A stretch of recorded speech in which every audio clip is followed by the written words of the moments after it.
Moscovo afirma que repeliu ataques ucranianos. Kiev nega que esteja em curso uma contraofensiva.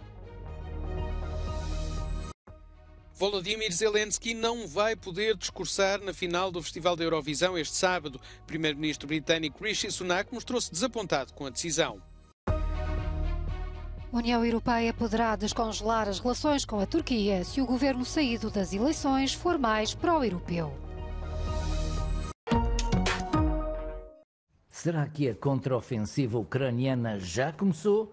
A incerteza prevalece perante as informações contraditórias que vão surgindo tanto por parte de Moscovo como de Kiev. Numa entrevista concedida à emissora estatal britânica BBC na quinta-feira, o presidente ucraniano Volodymyr Zelensky anunciou que ainda não havia chegado à altura de contra-atacar, pois precisava de tempo e de armas. Por seu lado, o exército russo afirmou ter repelido 26 ataques de forças ucranianas na quinta-feira, numa frente de batalha de 95 km no setor de Soledar. Relativamente à batalha de Bakhmut, a Ucrânia anunciou esta sexta-feira que havia retomado os territórios em torno da cidade.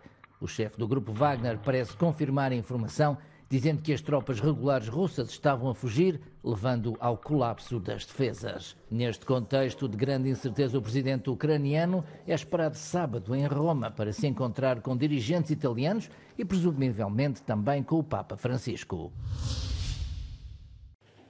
Russia's defense ministry has denied reports that Ukrainian forces had broken through in various places along the front lines and said that the military situation was under control.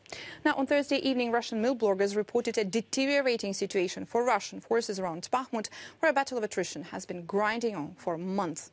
The Institute for the Study of War says Ukrainian forces continued to conduct localized counterattacks around Bakhmut on the 11th of May. Geolocated footage shows that Ukrainians pushed Russian forces from a section of Bakhmut-Chasiv Yar highway in southwestern Bakhmut. Russian mill bloggers claim that Ukrainian forces advanced northwest of Bakhmut near Bogdanivka and Khromove after Russian forces retreated from positions north of Khromove. They also claim that Ukrainian forces attacked in Bakhmut to alleviate pressure against the Bakhmut-Chasiv Yar highway, having regained ground south and southwest of Ivanivske and west of Klishchiivka. Now, the Institute for the Study of War says the deployment of low-quality Russian forces on the flanks around Bakhmut suggests that the Russian Ministry of Defense has largely abandoned the aim of encircling a significant number of Ukrainian forces there. And this did not just happen overnight. The think tank says in January, the Ministry of Defense cut off Wagner Group penal recruitment efforts. 1 month later, Prigozhin starts publicly complaining about the lack of the Ministry of Defense support for his efforts. Over March and April, Russian Ministry of Defense briefly allocated more resources to the Bakhmut frontline, sent T-90 tanks and Russian airborne forces to the Bakhmut area, and assigned mobilized reservists to Wagner. The Institute for the Study of War says the Russia's Ministry of Defense allocation of forces combined with changes in the geometry of the battle space also suggests that the danger of a Russian encirclement of significant Ukrainian forces in Bakhmut may have passed. Ukraine's Deputy Defense Minister Hanna Maliar confirmed that Ukrainian forces have been able to push the Russians back 2 kilometers around Bakhmut and didn't lose a single position in the eastern city this week. O primeiro-ministro britânico Rishi Sunak mostrou-se desapontado por o presidente ucraniano Volodymyr Zelensky não poder falar na final do Festival da Eurovisão este sábado através de mensagem de vídeo. Apesar de decorrer no Reino Unido, devido à guerra, a Ucrânia é oficialmente o país anfitrião da edição deste ano, já que venceu no ano passado.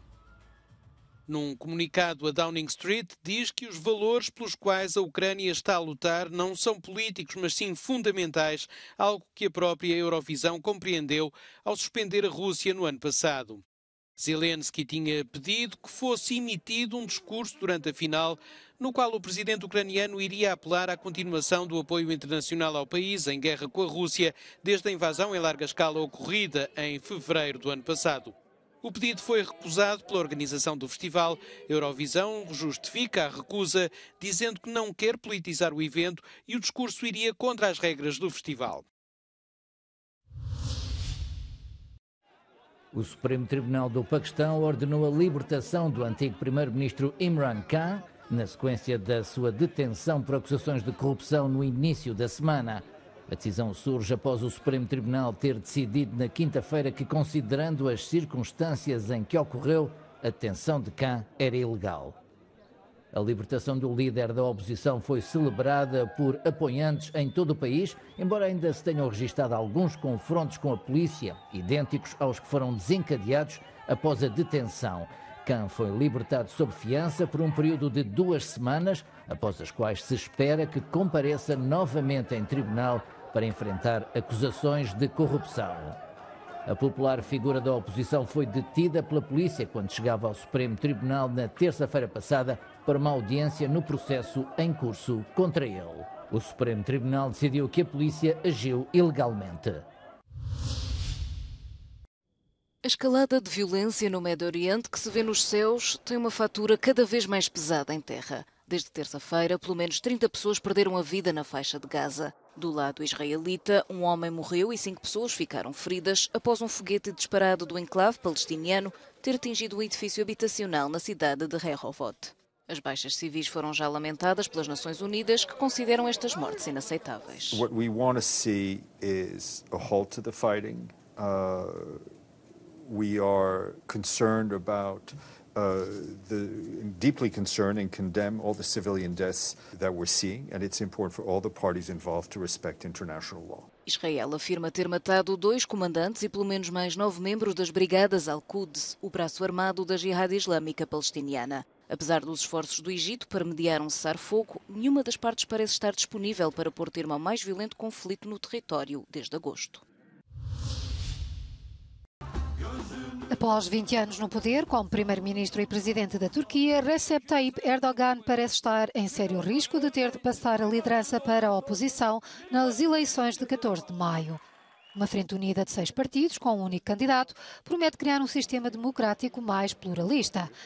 Se assim for, a União Europeia poderá retomar a relação congelada desde 2018. And we are now in a very important juncture and moment, historical moment, where it will be decided if the development will be still problematic for democracy, for rule of law, but also the aggressiveness vis-à-vis EU neighbors like Greece and Cyprus will continue. We will be coming in a phase where the division between Turkey and EU will be irreversible. Apesar de ser ainda um país candidato à adesão, há quem defenda que a Turquia, liderada por um governo mais pró-europeu, deveria ser sobretudo um parceiro comercial com a liberalização do regime de vistos de viagem. There are 3 key promises by the opposition that make me think that way. The first one is re-democratization and re-institutionalization, so that Turkey will go back Turkey will become once again a democracy, will re-establish rule of law, and will try to provide basic rights and freedoms for everyone. Secondly, they are claiming that they are going to reclaim Turkey's Western vocation. And thirdly, and I think this is also very important for Turkey-EU relations, they will start playing a constructive role in regional affairs, in wider Europe and in a multilateral stance. As relações do governo de Ankara com os seus aliados na NATO também azedaram devido às tensões sobre a proximidade com a Rússia, bem como o envolvimento da Turquia nos conflitos na Líbia e na Síria. Mas mesmo com uma vitória da oposição, as mudanças não se farão de um dia para o outro. Some of the features of today's Turkey, in particular the fact that it has increased its military power, that will not decrease. It has more political influence, that may remain. And also you have other features like the nuclear power plant, electricity plant, which is built and owned and operated by Russia. It's not online yet, but it will. That is not going to go away. So whoever comes into power will have to take into account this. No que diz respeito às relações difíceis da Turquia com os vizinhos Chipre e Grécia, ao nível da exploração do mar Mediterrâneo, o diálogo construtivo poderia substituir a atual retórica das ameaças. O fim do Título 42 levou milhares de pessoas para a fronteira entre México e Estados Unidos. O decreto implementado por Donald Trump durante a pandemia previa a expulsão imediata de qualquer pessoa que entrasse ilegalmente em território norte-americano e expirou à meia-noite de sexta-feira. Washington, no entanto, sublinha que o fim da medida não significa carta branca para entrar no país e reforçou consideravelmente o contingente policial e militar junto à fronteira. I want to be very clear. Our borders are not open. People who cross our border unlawfully and without a legal basis to remain will be promptly processed and removed. Com o fim do Título 42, volta a estar em vigor a legislação que há vários anos regula a imigração e que permite o pedido de asilo a quem entra nos Estados Unidos. Processo longo e moroso que se arrasta em média durante 6 meses e que pode resultar igualmente na expulsão do país. A oposição pede medidas mais duras contra a imigração e esta quinta-feira aprovou na Câmara dos Representantes um projeto para retomar a construção do muro na fronteira e impor novas restrições aos requerentes de asilo. A partir de outubro, fumar pode vir a ser mais difícil em Portugal. O Governo aprovou esta quinta-feira uma proposta de lei que vai restringir o consumo de tabaco. A nova legislação, ainda por aprovar no Parlamento, vem obedecer uma diretiva europeia que equipara o tabaco aquecido ao tradicional e proíbe a comercialização de tabaco aquecido com aromatizantes.